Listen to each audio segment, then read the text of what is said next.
was up here listening to Cassandra, and I be watching not all of her lives, but the ones that I do watch. Like I will watch the whole thing, and it would be like 5 hours long. I break it up in days and whatnot, but I do listen to majority of it. Sometimes I might skip through and everything because she be like doing something else or whatever like that, so I'll skip through all of that. But anyways, she was talking about indoctrination and how men are programmed and indoctrinated out of the womb. And I was thinking, it made me think about my ex-husband, because she was also talking about women and how much we sacrifice for men and how much grace that we give them, like supporting them, investing into their dreams, into their goals and aspirations, sacrificing our bodies to carry their children.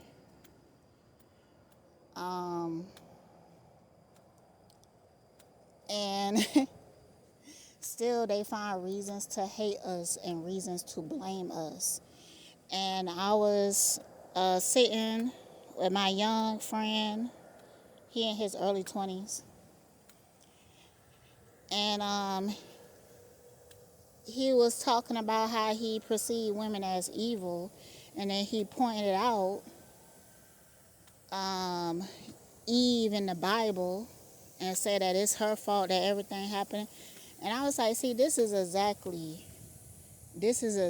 why we in this issue today. Like, men not taking the time to truly understand women.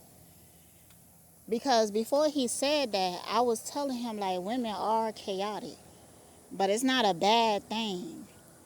And really, y'all should be looking at Adam as a bitch, because he could have just said no or whatever. And then when he got caught, he turned around and blamed it on her. So the whole premise of it is like the mentality of man today. And you demonize that woman for awakening you. Because I was reading the agnostic version of that story, and really the serpent was a race of people that came into the garden where these clones or whatever existed, are these beings that was created, hybrid, whatever, and told them, like, if you touch this tree, you won't die, because that was one of the lie. So they touched the tree and they didn't die, or the snake pushed Eve against the tree and she didn't die. Honestly, I'm not sure if this is the agnostic version or a version of this YouTube that I watch, and it's about alien species and yada yada yada. I feel like I'm kind of blending them together, but the story is very similar. Regardless, the snake came into the garden to help awaken them so that they would be able to escape. So now that's something that you should be grateful for, because within that garden, your life was never your own. You never had control over your life. You had an overlord over your life, controlling and watching everything that you do. It's like the Truman Show. You trapped in a Truman Show.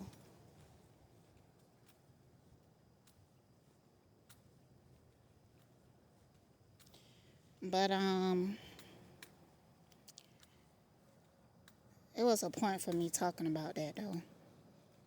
oh, how it's like the whole premise of the man mentality and whatnot, thinking that women are inherently wicked, and that's why they should maintain control over them. That's why women should allow them to control them.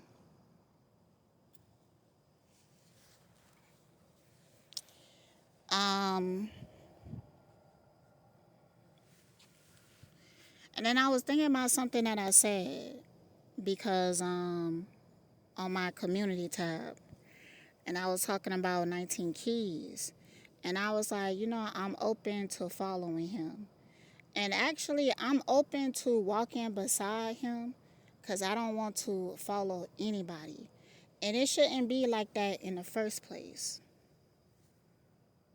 Like, I feel like if you feel like you need to be led, then you have to accept the fact that you're a follower.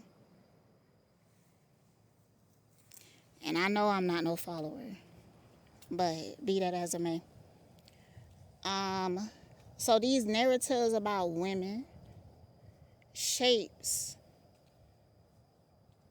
the reality that we are living in. Like, he don't even understand. That young person I was talking to, he don't even understand what he really talking about. But he still have the core belief embedded within him that women are inherently bad.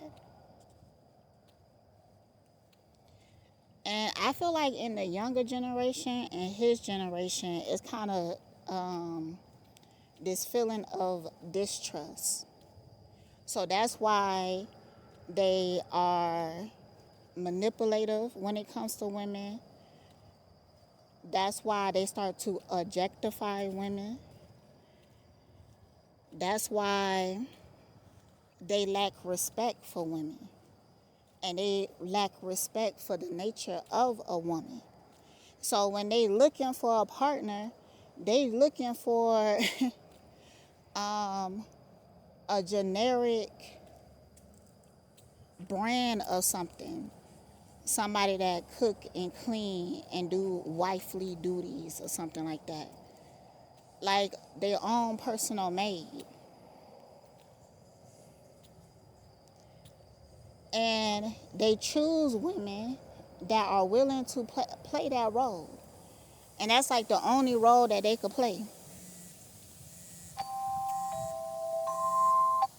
Like, look what Cam Newton is doing to that girl. I don't forgot her name. But see, that's bad. Like, she's starting to, like, disappear, fade away into being his servant. Bruh, he better be careful, bruh. Because shit like that make a woman wake up one day and be like, I should stab this nigga in his chest while he sleep.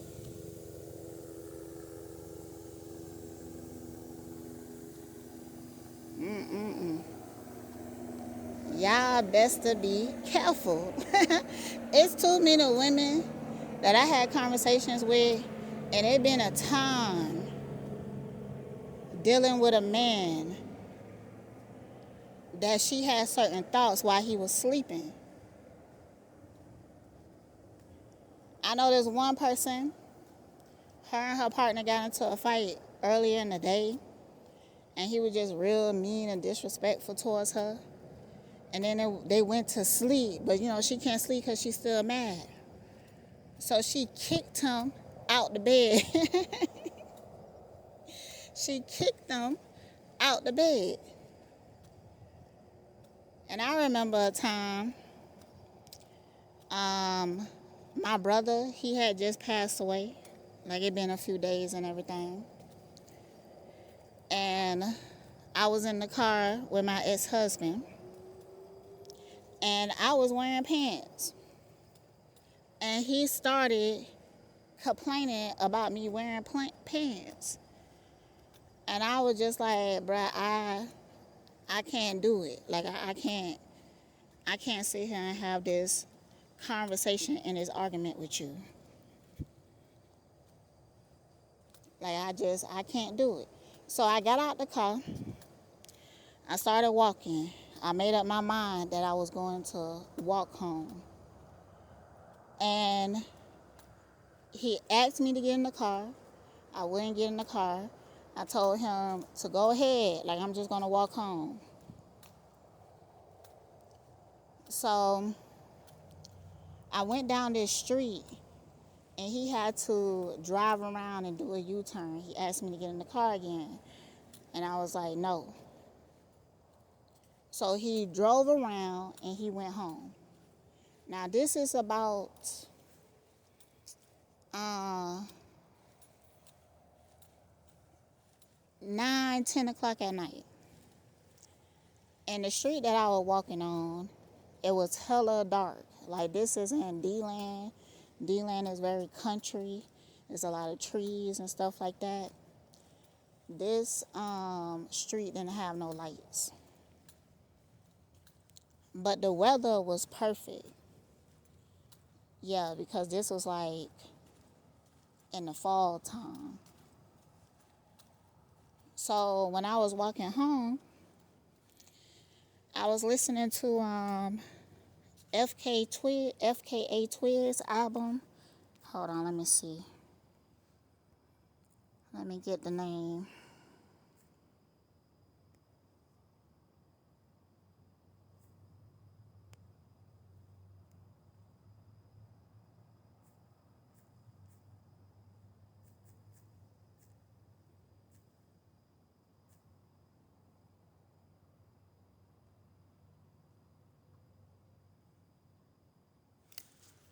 Magdalene. That's relevant. And I listened to that whole album, and it really spoke to my soul. And I really had to feel like, you know what? We ain't gonna make it. Like, we ain't gonna make it. This relationship is not gonna last. So I get home and everything. That was a good walk. I really needed that walk. So when I got home, I could feel his energy. Like before I even came into the apartment, I could feel his energy buzzing in the, because, he's the type that he can't sleep unless he know that I'm in the house and I'm safe and everything. So I came home, I sat on the couch and everything. He came out the room and he still had an attitude because he felt very justified in his stance. So he came out the room and he said good night to me. Went back in the room, went to sleep. And I was just sitting on the couch and I was drinking a cup of water. And it wasn't anger that I felt. I don't know. The feeling was very complex. It was just very complex. I think, I was angry. I was angry at his beliefs. I was angry that he felt the need to control me and put me in a box. And because he's a part of a belief that so many people believe in what he believe in, like he feel like he has the right to oppose that onto me. So and the fact that he wasn't being considerate of my feelings and my emotions at the time, the fact that he was taking something so irrelevant and making it a big deal. So I was mad at those things. So I got up from the couch, I walked in the room, and I dumped I dumped the whole cup of water on him. And Yeah, he was pissed the fuck off and everything. And I felt kind of regretful, but I just felt like it had to be done. I felt like it had to be done. So, I mean, y'all should be careful. Like that one lady who cut off that dude, that one lady that cut off that dude penis, wasn't he asleep? He was either asleep or drunk or something like that. He got lucky. She cut his penis off, drove down the street, threw it out the window. The ambulance was able to find it and reattach it. And apparently, they say that he did some type of corno with it. So, I never seen it, but I am kind of curious and whatnot. But, and they say that it's working and whatnot. He got lucky. He got lucky. Because, I came across this story with this black dude. And when he was like really high, he cut off his penis. And he just living without a penis. Wow. I wonder what that looked like. Like what he peeing out of. Maybe they was able to create a new head. Jesus.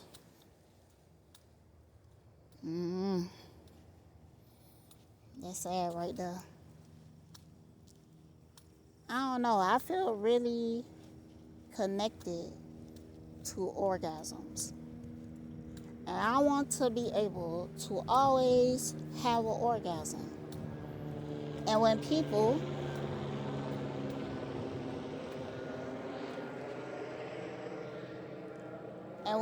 be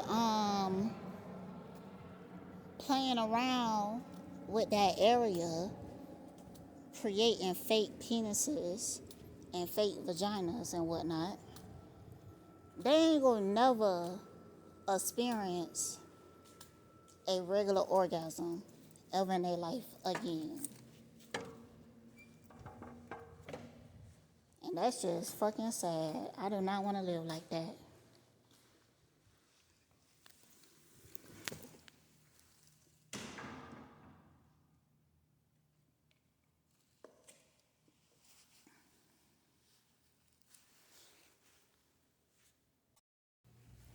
Oh, let me finish my statement. This is a whole a whole new clip, but y'all won't notice it. It's just gonna be all put together. But I had to go do something. But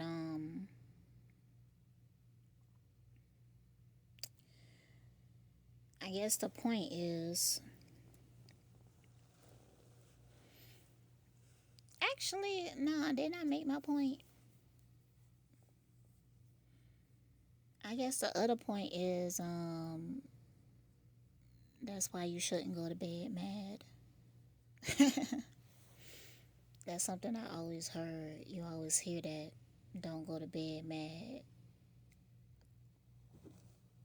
I might do a reading on that. Don't go to bed mad. Well, mad at your partner, mad at each other. It's kind of hard not to go to bed mad if you pissed the fuck off.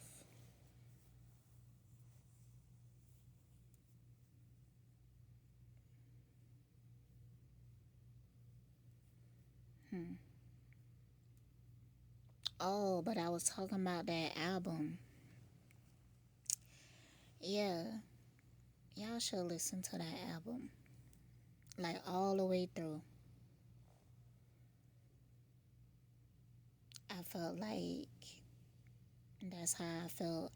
I'm not gonna go listen to it though because I feel like I already progressed past that.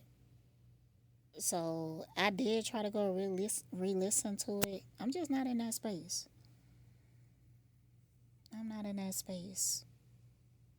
And I hope I never return to that space, but I hope that I could disconnect that album to that experience eventually, like in the future and whatnot. Um, it was so symbolic because in the album, it was talking about a breakup or the ending of a relationship. It was kind of like a theme track or something when I was walking home.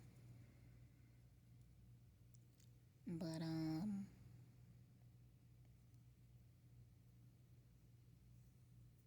yeah, and religion still have a very strong hold on him.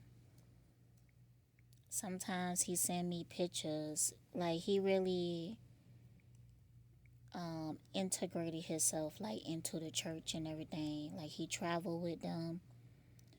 Um, he baptized people within the church. So he's very integrated within it. And I suppose he got friends within the church.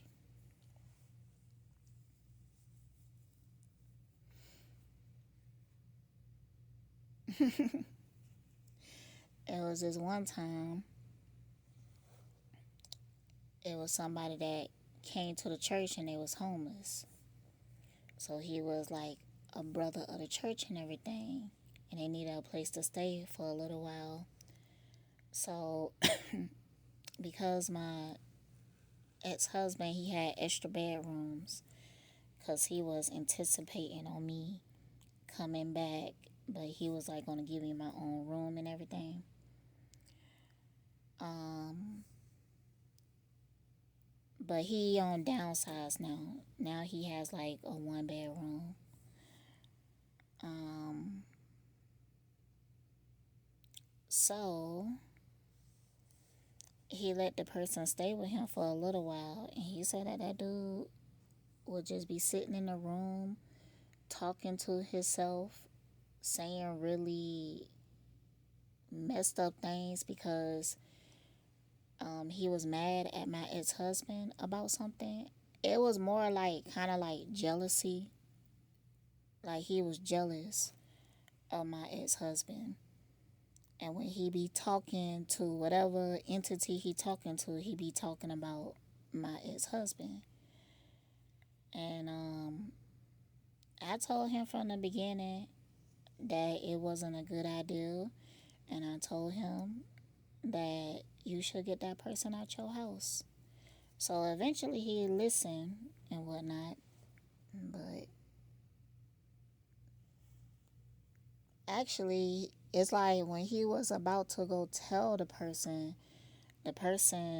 knew and was like already gone. Like they packed their stuff and left. So,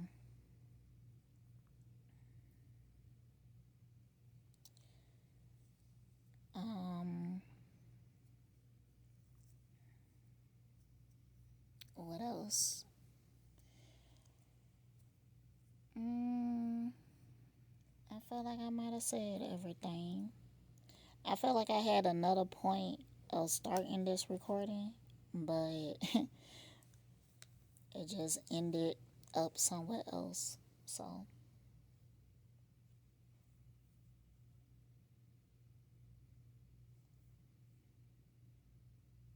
hmm.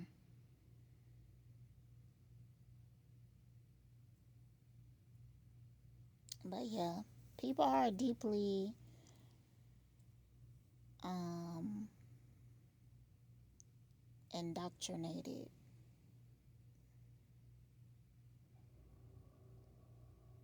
But I do feel like religion is powerful, but it is a ritual. It is a spell, and you should really learn how to use it, utilize it. You know, back in the day, prayer warriors, they was more spiritual, but their prayers was powerful. It was strong. But that shit is weak now. I don't know. I haven't seen somebody with that ability for a long time. A warrior. No.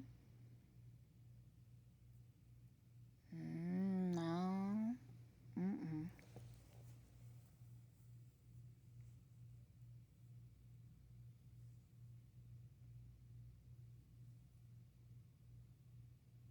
I kind of feel like an example of that is the piano lesson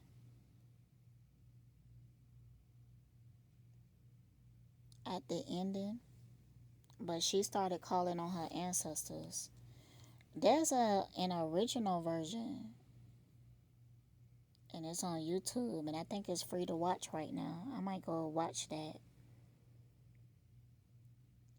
because the whole time I was watching that, I was like, this is a real story. Like, I just kept feeling like that. I like, this is a real story. And I feel like for a long time, they have been listening and spying on black families for a long time. Putting recorders under their houses, within their walls for a long time, listening to the conversations of black families.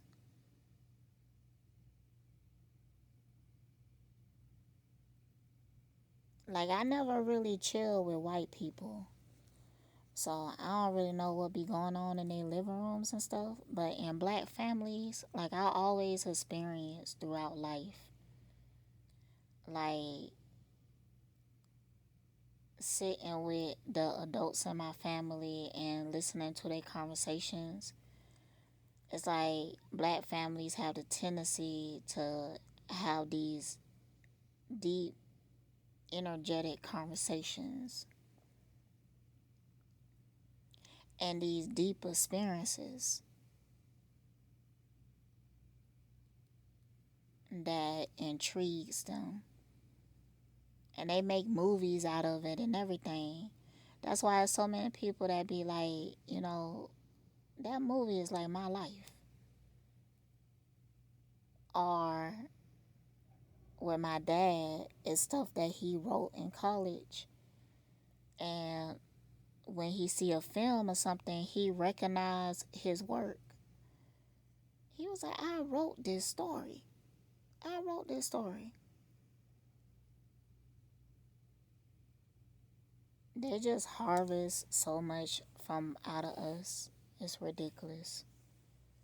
It's ridiculous. I'm over it. I'm so over it.